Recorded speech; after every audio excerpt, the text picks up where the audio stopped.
और अब कुछ बात कर लेते हैं मौसम की। सवात और कालाम में मौसम साफ है, सूरज और बादलों की आंख मचोली का खेल भी जारी है। जी हाँ, इसी बारे में बात करते हैं नुमाइंदा एक्सप्रेस न्यूज शीरी ज़ादा से। शीरी, बताइएगा मौसम के हवाले से। जी, इस वक्त मैं कालाम में मौजूद हूँ। कालाम में इंतहाई खुशगवार मौसम है। कल यहाँ पर बर्फबारी हो रही थी और तकरीबन 6 इंच तक बर्फ़ पड़ चुकी है। लेकिन मैं थोड़ा सा आपको दिखा दूँ पहाड़ के अभी भी पुरानी जो बर्फ़ है वो तकरीबन 2 से 3 फुट तक बर्फ़ जो है ना वो मौजूद है।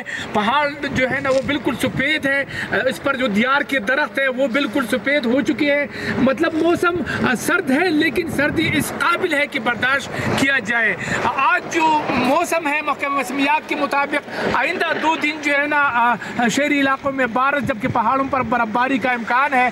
और ये भी कहा जा रहा है कि बर्फबारी होगी। लेकिन कालाम में इस वक्त सूरज और बादलों की आग मचोली का सिलसिला जारी है। हमारे साथ एक सयाह मौजूद है, उनसे जानते हैं कि वो उनको ये मौसम कैसा लगा। मौसम इंतहाई मज़ेदार खुशगवार। आज कल तो हमें बर्फबारी भी देखने को मिली है जी, तो अब इंजॉय हो रहा है यहाँ पे। लेकिन ये है कि काबिल बर्दाश्त सर्दी है यहाँ पे। महकमा मौसमियात के मुताबिक इम्कान ये जाहिर किया जा रहा है कि अगले 2-3 दिन जो है ना पहाड़ी इलाकों में बर्फबारी होगी और शहरी इलाकों में बारिश। लेकिन अभी कालाम में मौसम साफ है और बादलों और सूरज की आग मचोली का सिलसिला जारी है। जी, और अब